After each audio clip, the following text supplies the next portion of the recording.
नमस्कार। अब थोड़ा सा मूड चेंज करते हैं। बहुत दिनों से करंट चल रहा था, कॉन्स्टिट्यूशन चल रहा था। अब थोड़ी कल्चर की बात करते हैं।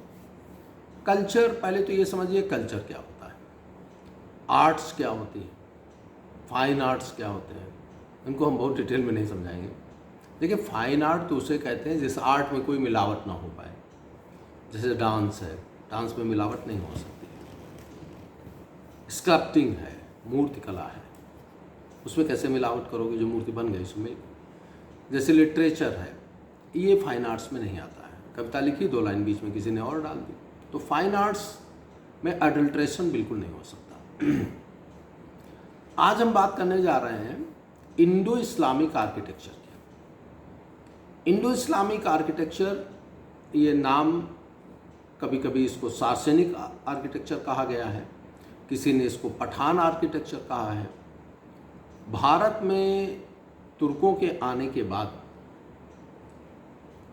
जो एक सिंथेसिस और एक संश्लेष भारत में स्थापत्य के क्षेत्र में, सजावट के क्षेत्र में दिखाई पड़ता है, उस कला को इंडो इस्लामिक आर्किटेक्चर कहना सबसे वाजिब और सेल्फ एक्सप्लेनेटरी लगता है।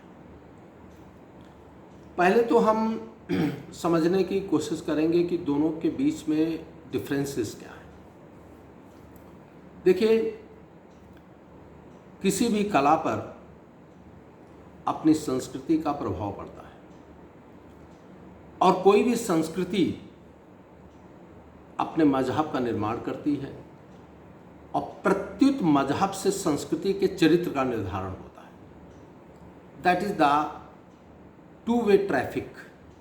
The culture decides the nature of religion, and religion also shapes the element of culture.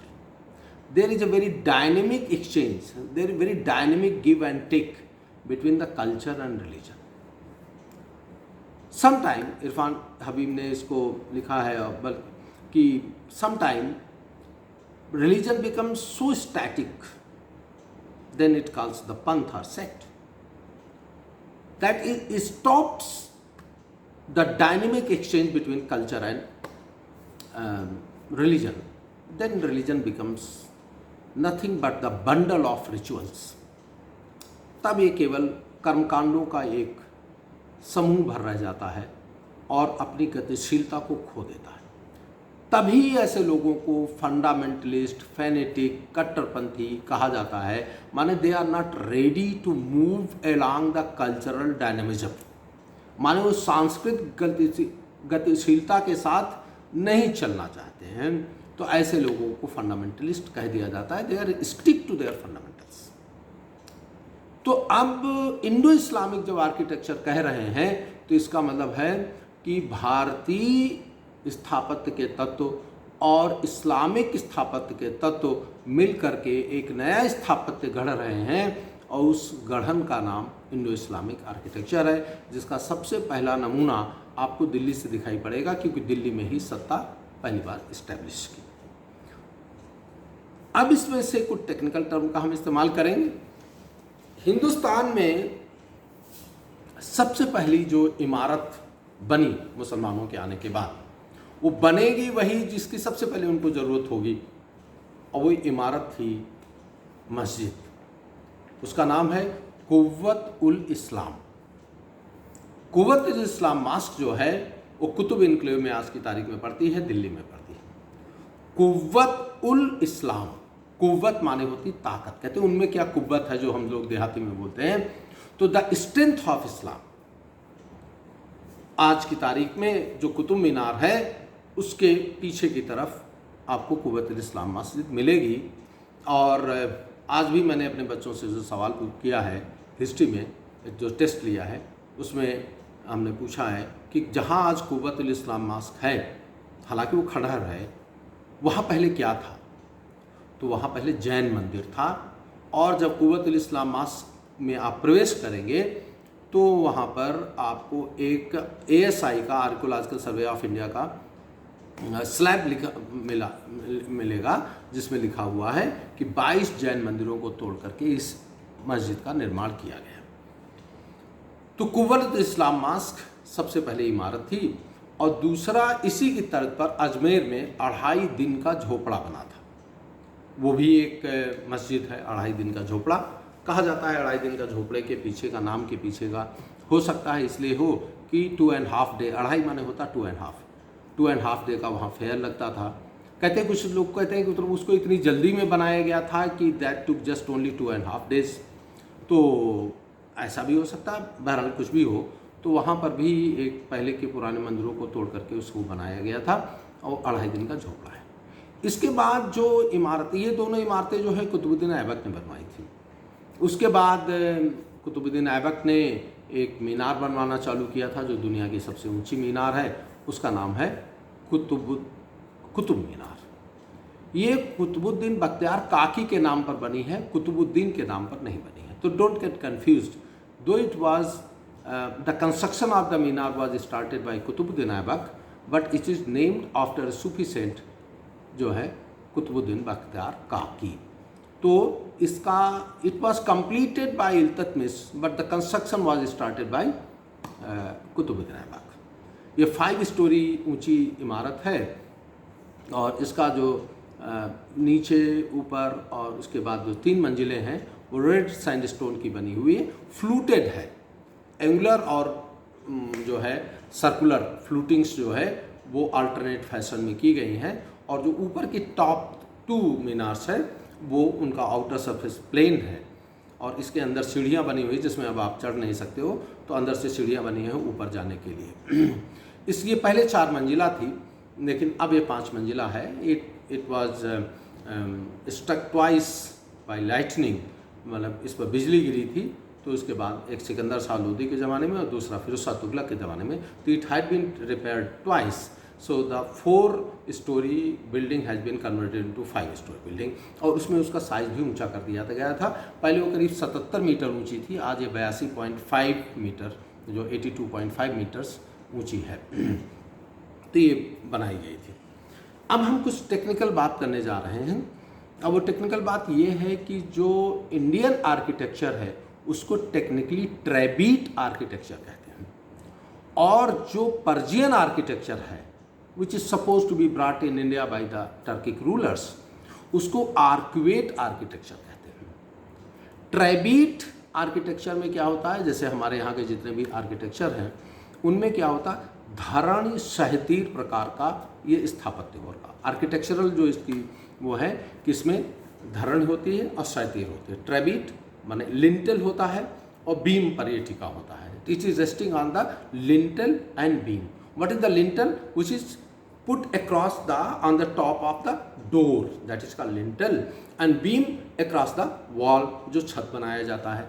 तो trabeate style of architecture is based on the lintel and beam। तो इसको ट्रेबीट architecture कहते हैं, which is the ingredient feature of the Hindu style of the architecture। और उनके architecture को क्या कहते हैं? Arcuate architecture. आर्क्वेट आर्किटेक्चर क्या कहलाता? आर्च से बना हुआ है, which is resting on the arches and the dome, that is arcuate style of the architecture.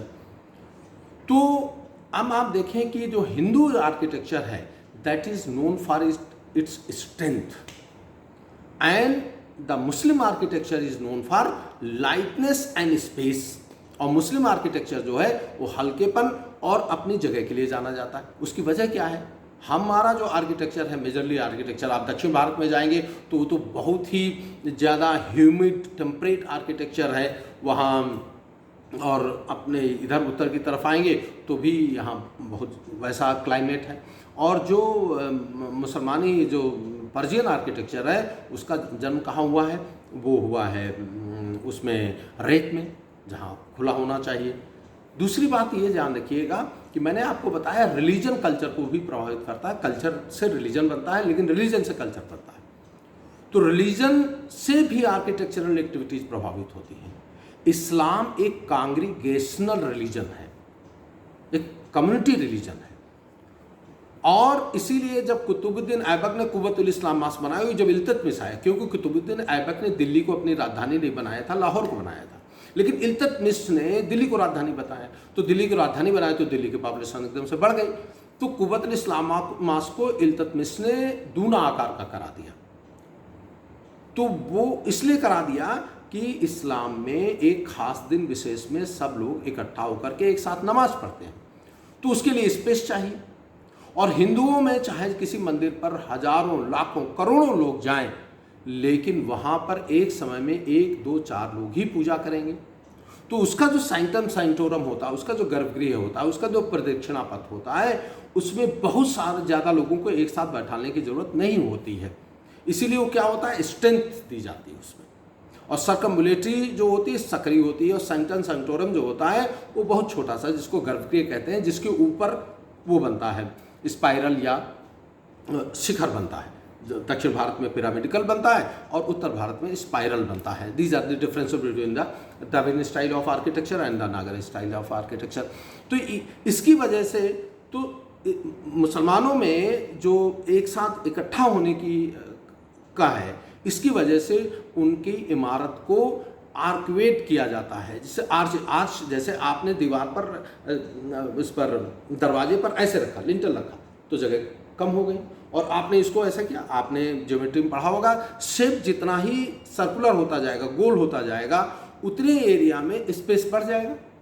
तो वो आर्क जब शेप आ जाएगा तो जगह ज़्यादा हो जाएगी। इसी तरह छत है, फ्लैट है, लेकिन उसको डोम से बना दिया गया तो जगह ज़्यादा हो जाएगी, एयर ज़्यादा मिलेगी और ज़्यादा जो है लाइट मिलेगी, तो इसलिए वो आर्कवेट किया जाता है। इनका फ्यूजन धीरे धीरे होगा। और फ्यूजन कैसे होगा कि पहले ट्रू आर्च तो आएगा, ट्रू आर्च और कॉर्बेल्ट आर्च के डिफरेंसेस भी हम आगे बताएंगे। What is the difference between corbelled arch and the voussoir, या ट्रू आर्च क्या होता है, फिर अलाउद्दीन में क्या डेवलपमेंट आया, फिर तुगलक डायनेस्टी में क्या डिफरेंसेस आए, इसका प्रॉपर फ्यूजन आपको तुगलक डायनेस्टी में मिलेगा। आगे चल करके आप मुगलों की बात करेंगे तो most of the architectural activities of Akbar was on Hindu pattern, that is on trabeate fashion, क्योंकि अकबर एक सिंथेसिस दे रहा था, तो सब जगह सिंथेसिस दे रहा था, तो आर्किटेक्चर में भी हिंदू स्टाइल को उसने प्रोमिनेंस दिया और प्रेफरेंस दिया, और पर्जियन, लेकिन धीरे धीरे Persian elements became more and more dominant, and by the time the Taj Mahal was constructed, तो most of the Indian elements and Indian architectural features were relegated to the background and the Persian elements came forefront.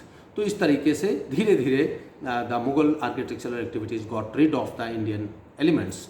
तो वो आगे की चीज़ है, लेकिन हम सल्तनत में स्टेप बाय स्टेप एक एक चीज़ करके बताएंगे कि ये तो मैंने आर्किटेक्चरल बात की, फिर हम डेकोरेटिव मोटिव्स की बात करेंगे, क्योंकि इस्लाम में जीवित वस्तुओं की, इंसानों की, पक्षियों की, जीवों की चर्च मतलब का प्रदर्शन जो है वो गैर इस्लामिक माना जाता है। इसलिए डेकोरेटिव मोटिव्स में जियोमेट्रिकल पैटर्न्स हैं, फ्लोरल डिजाइंस हैं, और स्टार्स और ऐसी चीज़ों का प्रदर्शन उनके यहाँ किया जाता है। उनके यहाँ ह्यूमन फिगर्स या बर्ड्स या एनिमल्स की पेंटिंग नहीं की जाती, डेकोरेशन में नहीं लाया जाता है। दूसरा, उनके यहाँ सजाने का सबसे बड़ा तरीका जो होता है वो अरेबेस्क होता है, और दूसरा कैलीग्राफी होती है, जिसमें नस्तलीक है, तुगरा है, कूफी है।